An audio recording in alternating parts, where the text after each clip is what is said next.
Hello, I'm Joey, and welcome to the Caribbean Weather Dude YouTube channel here, where we talk about especially West Coast weather. As you can see, I've kind of accepted that winter's a thing here in Wells, BC. I'm 4,000 feet up in the Caribbean Mountains, and it's been snowing a fair bit, not as much as most years. However, winter is here. I'm starting to let go. I'm not going to see people much for the rest of the year, I'm sure. The hair is starting to grow out. I don't even care about looking good. Winter's here. To hell with it. Okay, so last week we talked about the potential of an Arctic outbreak going on across North America and questioned how will this impact British Columbia. There was two diverging models between the ECMWF and the GFS, and one said it was going to get very cold in BC, and one said, well, no, it's not going to get very cold. And well, then I said, well, maybe that's probably going to meet somewhere in the middle. And that's kind of what's happening. We do have some very cold air going down in the Rocky Mountains, though, this week. As this Arctic outbreak goes across North America, what it's going to do is put cold air in the United States and some very cold air, and that's going to create tornado stories and severe weather outbreaks, man.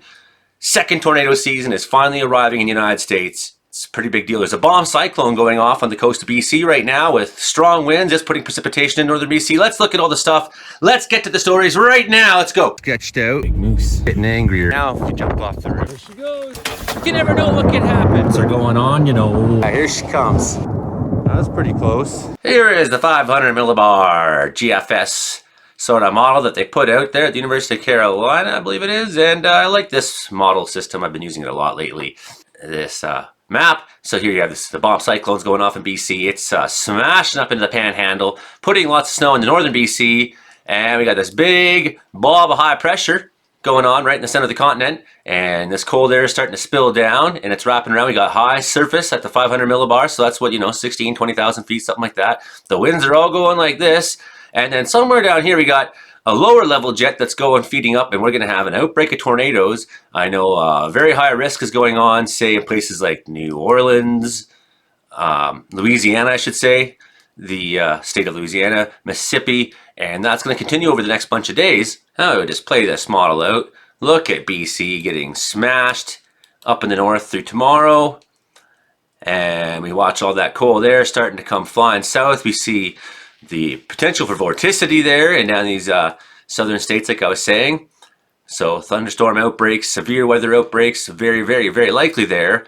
And then we see the cold air starting to kind of take over.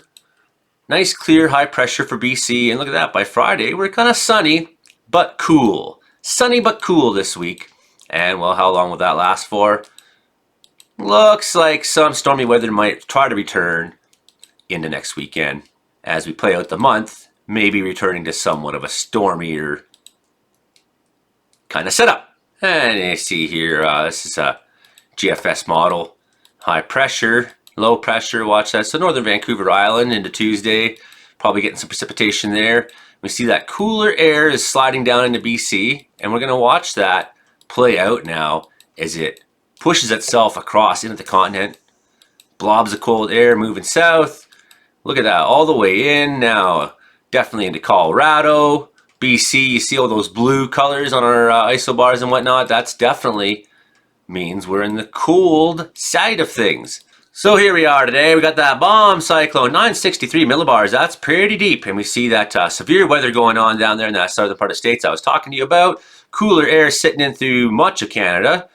And that cooler air is going to try to work its way down. But we just got that sort of interruption at first from that bomb cyclone that's slamming up into the Alaska Panhandle. Anchorage had like record snowfalls and things like that recently. And so we're going to watch how this plays out. We're going to watch that cold air slipping down into the continent and imagine all the crazy things that's going to do and expect that BC will be cooler than maybe you would like it to, especially at nighttime. We're going to see some nighttime lows that will be chilly. And we're tough. We can handle it. So there's our bomb cyclone going on. I mean, that is some really crazy winds going on out there. 85k an hour. What's going on down by Haida Gwaii today? Wow, getting some heavy blasts up along the coast. So big time bomb cyclone is making things pretty darn windy. And you can just imagine that wind is going to be carrying all kinds of precipitation and things like that with it. So we watch that bomb cyclone. There goes the bomb. Starts to move up into that Alaska Panhandle. Sometime by overnight into Tuesday, maybe the winds will ease for you in Haida Gwaii. Definitely hammering up into the Panhandle. So that's big time storm going on. And it's definitely spreading some precipitation into BC as it does, though maybe nothing too significant on Tuesday. We do get that bit of a round of it being forced through because of that bomb cyclone. Maybe a risk of freezing rain Tuesday night through the Highway 97 corridor, Williams Lake, Prince George. Maybe some snow on the 16 down to McBride from Prince George. Maybe in southern BC. Certainly Rocky Mountains. Looks like you're going to have some snow overnight into Wednesday morning. So that's our big precipitation story this week, for sure. And eventually, you can see how a lot of it is showing up as snow. Very little is rain. If it's just blue, but there's no snowflake, that means it's just rain. So we have a little bit of rain down there, but not really. No, we got snow moving through. And hopefully by Wednesday evening, that's mostly played out. But we see the high pressure is developing, right? So we're going to click off the snow for a minute, and we're going to look at temperature. And now we begin to see how that cool air, definitely some crazy weather going on for our friends up in Churchill, my buddy Joe Stover up there. But look at this into, Thursday morning, definitely in some of those low chill coating places, overnight lows of -20, maybe up in the Caribou Mountains, maybe in the Rocky Mountains, you're going to see some -20s, right? I think for a lot of us, we're talking -5s overnight, definitely freezing at night. And we got that cold air really trying to push itself down. And we're going to see each night that mass of deep cold that we just looked at that was in the Rocky Mountains. It's going to work its way south each night. So Thursday night, it shows up again. There's that cold. Now it's showing up bigger. So definitely on the Alberta side, definitely into the BC side, some -21s in there. Looking pretty chilly for in the Revelstoke Pass. Definitely that blast of cold air moving down to Cranbrook overnight. So somewhere maybe not in Cranbrook itself, but in the surrounding areas. Definitely if you're in the lowest spots, you're going to see different things than at the highest spots. So Friday again, temporarily we get above freezing, but then most of the province interior goes back down. We see that Arctic air. Now look where it shows up. Shows up way down in the States. And Wyoming getting a blast of that, -24. So that is big time story for them. Some real November cold. Quebec, yeah, getting a bit of it, -19 in some of those areas. Saturday morning, again, that cold air showing up at nighttime in the BC Rocky Mountains, especially in Columbia's. So that is our cold story. And that's probably, close to as bad as it's going to get is during this week. Because by the weekend, I expect that some of these lows out here in the Pacific, look at that again, that cold air going all the way down almost to Texas. Freezing at night in Texas this weekend. And hey, look at that, man. That Colorado, -19, -20. So the Rocky Mountains transporting that cold air all the way south. Luckily for us in BC, I think a lot of us aren't going to get it that bad. It depends. Models disagree a little bit. GFS now used to be the colder one. Now it's kind of the warmer one. So I would say this ECMWF is probably pretty likely how it's going to play out. So let's go back to Saturday, the 25th. We turn on our snowfall looking maps here, and we see into that Colorado, into North Texas, rain, snow. So some stories there, some big time storms in the United States with possibilities of rounds of tornadic weather and thunderstorms before all this kind of works itself. That's what's going on today. Snow through lots of, look at that, Northern Ontario, a little bit of Manitoba maybe. Next weekend, up in northern BC, we got some new lows trying to develop and trying to find their way in. They're going to definitely visit the Yukon and northern BC. We'll see how much the rest of us get by the end of the weekend.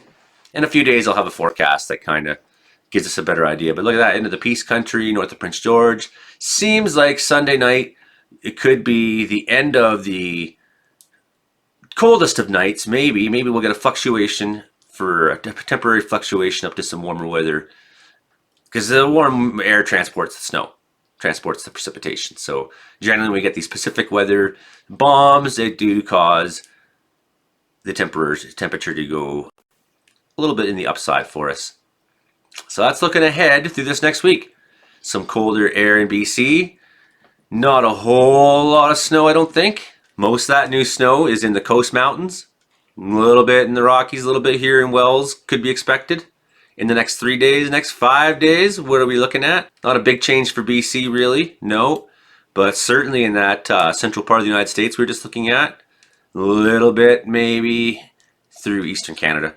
Next 10 days, well, yeah, there's going to be some snow stories in northern BC. But southern BC, not expected to get much for snowfall in the next 10 days. And I doubt very much it will be rain either. So looking pretty dry for the BC interior. Anyways, I hope that puts your mind at ease that there's no minus 30s coming soon. We do have a bit of a drop in temperature, but nothing crazy. In fact, I'd say we've been kind of on the low side for snow this year, and we've been a little bit on the warm side in BC, which El Nino sort of predicted. So, I'm looking out my window, how much snow do I got in Wells? Well, I'd say definitely less than most years. Yeah, definitely. Definitely less than average years, for sure. Is there some out there? Yeah, expect that. I live in the BC mountains. I live in Wells, BC. It fucking snows here all the time, man. Like 40 feet most years, right? So, hey, I'll take it. I was able to get some wood in, that kind of thing. I do have a Patreon that no one really supports, but I would love it if someone did. Hey, if you want to become a monthly donor, help me out. One person is asking me to make a specific forecast for travel across Canada coming at the beginning of December. So that's an example of something that if you are a Patreon donor, you can ask me to make a specific forecast for you and I'll do it, right? Hey, and for no particular price. I'm just desperate. Okay, we'll see you next time. Bye.